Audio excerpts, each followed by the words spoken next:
أعوذ بالله من الشيطان الرجيم بسم الله الرحمن الرحيم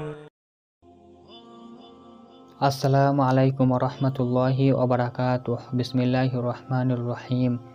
প্রিয় বন্ধুরা, ইয়াজুজ মাজুজ কারা? এরা এখন কোথায় আছে? তারা কখন দুনিয়ায় আগমন করবে? আর কিভাবেই বা এরা ধ্বংস হবে? ইয়াজুজ মাজুজের দল একটা বিশাল লোহার প্রাচীর দিয়ে আবদ্ধ আছে, আর জুলকারনাইন যে ছিল একজন বাদশাহ, তিনি ইয়াজুজ মাজুজের দলকে লোহার প্রাচীর দিয়ে ঘিরে রেখেছেন। রাসূলুল্লাহ সাল্লাল্লাহু আলাইহি ওয়াসাল্লাম একদিন হাসি মুখে বসেছিলেন। হঠাৎ তিনি গম্ভীর হয়ে হাতের দুটি আঙুল দিয়ে একটি রিং বানালেন। তারপর তিনি তার আঙুল দেখিয়ে বললেন, ইয়াজুজ মাজুজের প্রাচীরে এই পরিমাণ গর্ত তৈরি হয়েছে। অর্থাৎ ব্যাপারটি এমন যে ইয়াজুজ মাজুজের আগমনের দিন ঘনিয়ে এসেছে। 1400 বছর পূর্বেই রাসূলুল্লাহ সাল্লাল্লাহু আলাইহি ওয়াসাল্লাম এই কথা বলেছেন। তাহলে বর্তমানে কি অবস্থা, কেউ কি ভাবতে পারেন? দুনিয়াতে ইয়াজুজ মাজুজের আগমনের ঘটনাটি কিয়ামতের একটি বড় আলামতের মধ্যে একটি। ইয়াজুজ মাজুজ হলো হযরত আদম আলাইহিস সালামের বংশধর। কিয়ামতের পূর্বে যখন হযরত ঈসা আলাইহিস সালামের আগমন হবে, তখন এরাও পৃথিবীতে আসবে। বর্তমানে এরা একটি লোহার প্রাচীরের মধ্যে গোপন অবস্থায় রয়েছে। কিন্তু কিভাবে এরা এই প্রাচীরের মধ্যে আটকা পড়েছিল? জুলকারনাইন নামে একজন রাজা এদেরকে এইভাবে আটকে রেখেছিলেন। কিয়ামতের পূর্বে মহান আল্লাহ সুবহানাহু ওয়া তাআলার ইচ্ছায় এরা মুক্তি পাবে। জুলকারনাইন অত্যন্ত ন্যায়পরায়ণ রাজা ছিলেন। তিনি ঘোড়ায় চড়ে ঘুরতেন এবং যেখানেই অন্যায় দেখতেন তিনার ন্যায় বিচারের জন্য ঝাঁপিয়ে পড়তেন। তিনি মানুষকে আল্লাহ সুবহানাহু ওয়া তাআলার পথেও নিয়ে আসার চেষ্টা করেছেন। তিনি আল্লাহর দেওয়া বিধানসমূহ কঠোরভাবে প্রণয়ন করতেন। তার এটি নীতি ছিল যে ভালো কাজ করবে সে পুরস্কার পাবে, আর যে খারাপ কাজ করবে, দুর্নীতি করবে, সে শাস্তি পাবে। আর শেষ বিচারের জন্য আল্লাহ সুবহানাহু ওয়া তাআলা আছেন। তিনি যেমন ভালো ছিলেন, তেমনি অন্যায় দেখলে খারাপও হতে দ্বিধাবোধ করতেন না। একবার তিনি ঘুরতে গিয়ে দুই পাহাড়ের মধ্যবর্তী জায়গায় পৌঁছালেন। সেখানে তিনি একটি জাতিকে খুঁজে পেলেন, কিন্তু তারা তার ভাষা বুঝতে পারছিল না। জুলকারনাইন খুব দ্রুত তাদের ভাষা শিখলেন। এরপর তারা তাকে জানালো, হে জুলকারনাইন, ইয়াজুজ ও মাজুজ এই দেশে অরাজকতার সৃষ্টি করেছে।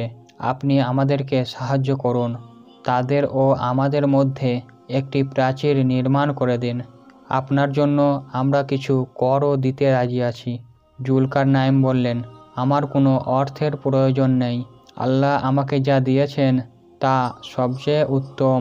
আমি তোমাদের সাহায্য করব যদি তোমরা তোমাদের লোক নিয়ে আমাকে সাহায্য করো। আমি তোমাদের ও তাদের মধ্যে একটি প্রাচীর তৈরি করে দিব। সূরা কাফ। তিনি বললেন, আমাকে লোহা এনে দাও। হাজার হাজার টন লোহা আনার ব্যবস্থা করা হলো। তিনি দুই পাহাড়ের মধ্যে সেই লোহা রাখলেন। এরপর তিনি লোহা দিয়ে প্রথমে একটি ফাঁপা দেওয়াল তৈরি করলেন। এর মধ্যে উচ্চ চাপে আগুন দেওয়া হলো, ফলে লোহা গলে গেল। এরপর তিনি গলিত তামাকে গলিত লোহার মধ্যে মিশিয়ে দিলেন। এতে একটি সুরক্ষিত প্রাচীরের তৈরি হলো। আর এর মাধ্যমেই হাজার হাজার বছর ধরে পৃথিবীর বুক থেকে একটি পাশবিক জাতি সরিয়ে রাখা হলো। পৃথিবীতে এখন তারা জীবিত রহস্য হয়ে আছে। তবে অনেক নাস্তিকরা এটা বিশ্বাস করে না। মানুষ এই যুগে অটল সমুদ্র পর্যন্ত বিচরণ করছে। তাহলে এমন জায়গা থাকা কি আদৌ সম্ভব যা মানুষ জানে না? যদি তাদের অস্তিত্বই থাকতো, বিজ্ঞানীরা তা এতদিনে বের করে ফেলতেন। নাউযুবিল্লাহ। কিন্তু মহান আল্লাহ সুবহানাহু ওয়া তাআলা এই সমগ্র সৃষ্টি জগৎ তৈরি করেছেন। তিনি যদি কিছু লুকিয়ে রাখতে চান, তবে কারোর সাধ্য নেই তা খুঁজে পাওয়ার। পবিত্র কুরআনে উল্লেখ আছে, এটি আমার পালনকর্তার অনুগ্রহ। যখন আমার পালনকর্তার প্রতিশ্রুত সময় আসবে তখন তিনি একে চূর্ণ বিচূর্ণ করে দেবেন এবং আমার পালনকর্তার প্রতিশ্রুতি সত্য। সূরা কাফ।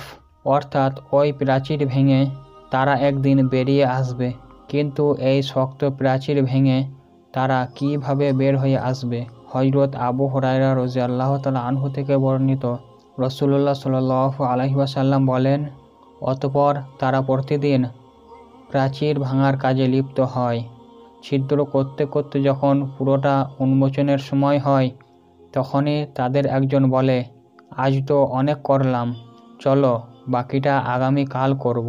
পরদিন আল্লাহ তাআলা সেই প্রাচীরকে পূর্বের চেয়েও শক্ত এবং মজবুত করে দেন, ফলে তারা আর বেরিয়ে আসতে পারে না। অতঃপর যখন সেই কাঙ্ক্ষিত সময় আসবে, যখন আল্লাহ সুবহানাহু ওয়া তাআলা তাদেরকে বের হওয়ার অনুমতি দিবেন, তখন তাদের মধ্যে একজন বলে উঠবে, আজ চল, বাকিটা ইনশাআল্লাহ আগামীকাল খোদাই করে ফেলব। এবং পরদিন এসে দেখবে প্রাচীর আগের অবস্থায় আছে। এতে তারা সম্পূর্ণরূপে খোদাই করে প্রাচীর ভেঙে বেরিয়ে আসবে। ইয়াজুজ মাজুজ বের হয়ে আসার পর কি হবে? তারা ফিলিস্তিনে গিয়ে টাইবেরিয়াস লেক থেকে পানি পান করা শুরু করবে। সামনে যেখানেই পানি পাবে সেখানেই পানি পান করা শুরু করবে। তাদের প্রথম দল পানি পান করে শেষ করে ফেলবে। শেষ দল এসে দেখবে নদীতে কোনো পানি নেই। তারা বলবে, এখানে কোনো একসময় হয়তো নদী ছিল এবং নদীতে পানি ছিল। তারা পৃথিবীর সব কিছু খেয়ে শেষ করে ফেলবে। এতে খাদ্যের অভাব দেখা দিবে। পরিস্থিতি এমন হবে যে তখন মানুষের কাছে এক ব্যাগ স্বর্ণমুদ্রা চেয়ে এক টুকরো মাংসের মূল্য অনেক বেশি হবে। নিজেদের মধ্যে একতাই হবে এদের সবচেয়ে বড় হাতিয়ার। এদের বর্তমান দুনিয়া সম্পর্কে কোনো ধারণাই থাকবে না। এদের জনসংখ্যা হবে অনেক, যা গুণে শেষ করা যাবে না। দুনিয়াতে এরা হত্যা, ডাকাতি, অন্যায়, ধর্ষণ সব কিছুই করে বেড়াবে। এদের মূল লক্ষ্য থাকবে একটাই, আর তা হলো পৃথিবীকে এদের দখলে নেওয়া। পৃথিবীতে দুইবার মানুষের স্রোত দেখা যাবে।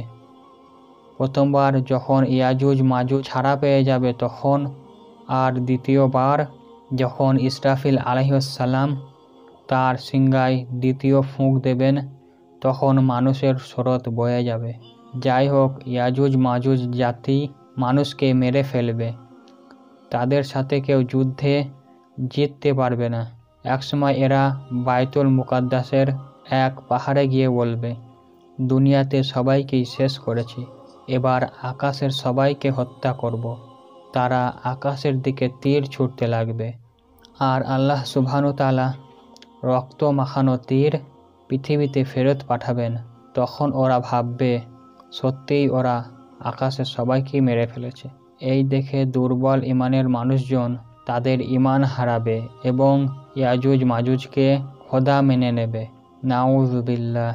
সেই সময় হযরত ঈসা আলাইহিস সালাম দুনিয়াতে থাকবেন এবং তিনি আল্লাহর কাছে দোয়া করবেন। তারপর আল্লাহর নির্দেশে হযরত ঈসা আলাইহিস সালাম তিনার সহচারীদেরকে নিয়ে জেরুজালেমে লুকাবেন। অতঃপর আল্লাহ তাআলা এক প্রকার পোকা পাঠাবেন, যেগুলো ইয়াজুজ মাজুজদের আক্রমণ করবে। আর সেই সময় পৃথিবীতে মহামারী শুরু হবে। এতে সব ইয়াজুজ মাজুজের দল ধ্বংস হয়ে যাবে। পচা গলা দেহতে সারা দুনিয়া ভরে যাবে। হযরত ঈসা আলাইহিস সালাম আবারও দোয়া করবেন, আর এবার আল্লাহ সুবহানাহু ওয়া তাআলা পৃথিবীতে পাখি প্রেরণ করবেন। বিশাল বড় বড় পাখি এসে মৃত দেহগুলোকে নাবাল নামক স্থানে ফেলে দিয়ে আসবে। এবার আল্লাহ তাআলা পৃথিবীতে বৃষ্টি বর্ষণ করাবেন, আর পৃথিবী ধুয়ে মুছে পরিষ্কার হয়ে যাবে। মুসলিমরা তাদের তীর এবং ধনুকগুলো 7 বছর পর্যন্ত জ্বালানি হিসেবে ব্যবহার করবে।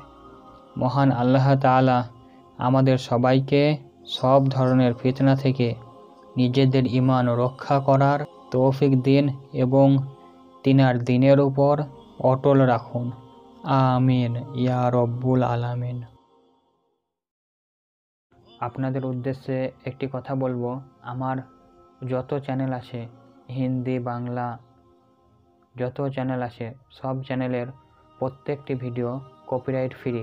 অর্থাৎ কেউ যদি এই ভিডিও কপি করে আপনাদের নিজের চ্যানেলে আপলোড দিন বা ফেসবুক পেজে আপলোড দিন অথবা অন্য কোনো জায়গায় আপলোড দিন, তাহলে সম্পূর্ণ কপিরাইট ফ্রি। আমি কোনোভাবেই কপিরাইট দিব না।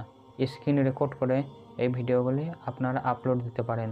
যদি আমার চ্যানেলের ভিডিও আপনারা আপনাদের চ্যানেলে বা ফেসবুক পেজে অথবা অন্য কোথায় আপলোড দিতে চান, তাহলে অবশ্যই স্ক্রিন রেকর্ড করে আপলোড দেবেন। আর সবশেষে একটি কথা বলবো, আমার চ্যানেলে যদি আপনি নতুন হয়ে থাকেন তাহলে চ্যানেলটি অবশ্যই সাবস্ক্রাইব করে দেবেন এবং ভিডিওটিতে একটি লাইক দিয়ে দেবেন এবং ভিডিওটি শেয়ার করে আপনার বন্ধুবান্ধব আত্মীয় স্বজনদেরকে দেখার সুযোগ করে দেবেন। এবং আমি যদি ভিডিওতে কোনো কিছু ভুল ভ্রান্তি বলে থাকি তাহলে অবশ্যই নিচেই কমেন্ট বক্সে কমেন্ট করে লিখে দেবেন, যাতে আমি আমার ভুলটি শুধরাতে পারি।